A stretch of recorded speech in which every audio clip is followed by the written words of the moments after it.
IIFL फायनान्सची रोखे विक्री प्रदान करते 9% परतावा, उभारणार रुपये 1500 कोटी रुपये।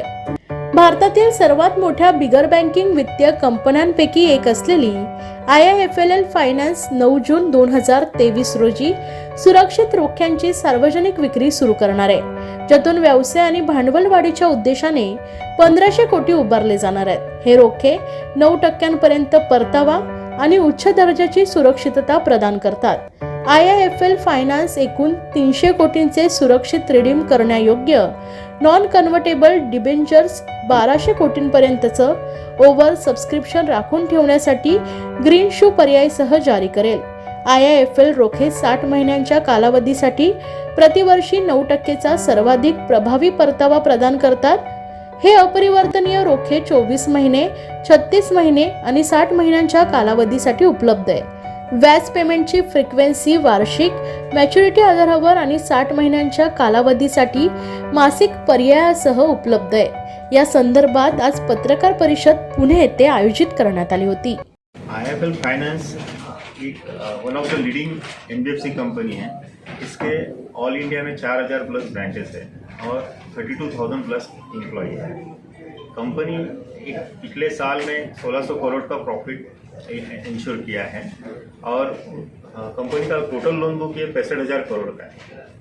मेनली इसके 3 इंपॉर्टेंट वर्टिकल्स है, IIFL होम फाइनेंस है, IIFL गोल्ड लोन है और IIFL समस्त फाइनेंस है। मैं एज IIFL ग्रुप का IIFL सिक्योरिटी को रिप्रेजेंट करता हूँ और मिस्टर संतोष IIFL गोल्ड लोन को रिप्रेजेंट करते हैं। सर थोड़ा एक्चुअली मैं IIFL फाइनेंस को रिप्रेजेंट कर रहा हूँ और IIFL फाइनेंस का 3 वर्टिकल में से सर ने बताया कि एक गोल्ड लोन है, होम लोन है, समस्ता फाइनेंस है और माइक्रो फाइनेंस में फिनटेक ओपन प्राइवेट लिमिटेड करके और मोस्टली अभी जो बॉन्ड्स हम लोग लॉन्च कर रहे हैं इसका जो यूज़ होने वाला है ये हम लोग जो रिटेल कस्टमर्स हैं हमारे उनको लोन देने में यूटिलाइज करेंगे। जी, बॉन्ड्स में IIFL फाइनेंस का एक ट्रैक रिकॉर्ड है।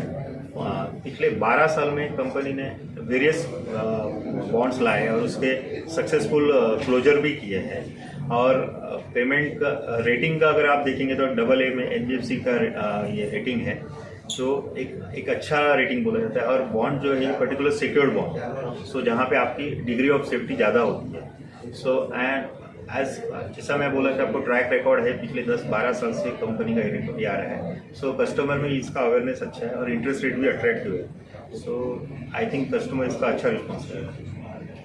सो ट्रेडेबल यानी आज अभी जो पर्टिकुलर एनसीडी में आजकल ट्रेंड चलता है मोस्टली लिस्टेड एनसीडी चलता है। तो लिस्टेड यानी क्या है, NSE और BSE में ये बॉन्ड्स सब्सक्राइब होने के बाद लिस्ट होते हैं। वहाँ पे भी कस्टमर को एक अपॉर्चुनिटी मिलता है, कभी अगर उनको इमरजेंसी एग्जिट है तो वो मार्केट में बेच के निकल जा सकते हैं।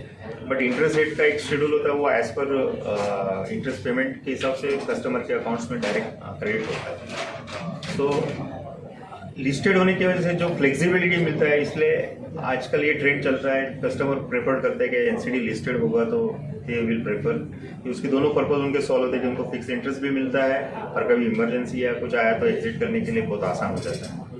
नॉर्मली बैंकिंग वाले जो कस्टमर्स है जो FD के लिए जाते हैं उनको लॉकिंग जो पीरियड है उसकी तकलीफ रहती है। अर्जेंसी में अगर वो ब्रेक करने जाएंगे तो उनका जो एक्चुअल फिक्स इंटरेस्ट रहता है उसमें उनको नुकसान हो जाता है। तो वो कस्टमर के लिए बेस्ट ऑप्शन है कि वो ये डीमेटेरियलाइज के लिए जब वो NCD लेते हैं तो अर्जेंसी में वो सेल आउट कर सकते हैं और उनको उनका नीड है उसको फुलफिल करने में हेल्प हो जाती है। नॉर्मली हमारे जो कस्टमर्स है ये नॉन बैंकिंग और जो अंडर बैंकिंग कस्टमर है वो हमारे कस्टमर्स है। तो बेसिकली अगर आप बैंक्स के रेट्स देखोगे और NBFC के देखोगे तो NBFC नॉर्मली हायर साइड पे ही लेंडिंग करती है। तो हमारे रेट ऑफ इंटरेस्ट बैंक से महंगे है, इसीलिए हम लोग जो मार्जिन है उससे हम लोग 9% का जो है रेशो मेंटेन कर पाते हैं। एश्योरिटी तो एक तो पहली बात है, सबसे पहला कंफर्ट जोन एक तो लिस्टेड है। सो कभी किसी का इमरजेंसी है तो ये बॉन्ड से वो लोग एग्जिट कर सकते हैं। और दूसरा बात, जैसा मैं बोला पिछले 11-12 साल का जो ट्रैक रिकॉर्ड है, हम नंबर ऑफ NCDs लाए हैं, उसमें 5 साल के 6 साल के भी NCDs आए थे जो हमने सक्सेसफुल क्लोजर भी किए। सो ट्रैक रिकॉर्ड के हिसाब से और रेटिंग के हिसाब से देखेंगे तो जो पुराने कस्टमर्स है वो दोनों के इतना रेगुलर पेमेंट्स और ये आता है, सो दे विल डेफिनेटली प्रेफर और एनसीडी। नॉर्मली जो रिटर्न्स आईएफएल ने लास्ट फेलियर में दिया है एनसीडी का, उससे जो हमारे रिटेल कस्टमर काफ़ी हैप्पी है, क्योंकि उन्होंने जो सोचा था उससे हमने मीन्स जो रिटर्न्स मिले वो अच्छे मिले और वो टाइम पे मिले हैं मोस्टली। इवन कोविड के टाइम में इतना क्रूशियल कंडीशन था, उसके टाइम पे भी हमने सारे रिपेमेंट जो भी थे वो टाइम पे किए। तो नॉर्मली कस्टमर्स का एक ट्रस्ट है हमारे ऊपर, और इसलिए हमें श्योर है कि हम ये जो बॉन्ड्स है वो बहुत जल्दी हो सकते हैं। आईएफएल का ये सिक्योर्ड बॉन्ड ये 9 जून को मार्केट में आ रहा है, जिसका क्लोजर 22 जून रखा है हम लोगों ने। इसका एक बेस साइज है 300 करोड़ है। जो 300 करोड़ सब्सक्राइब होने के बाद कंपनी के पास एक ऑप्शन होता है, that is called green shoe option, जो 1200 करोड़ का है। So up to 1500 crore company 22 तारीख तक रेज कर सकता है, और उसके बाद मैनेजमेंट डिसाइड करके उसको क्लोज कर सकता है, प्री क्लोज भी हो सकता है वो सब्सक्राइब होने के बाद।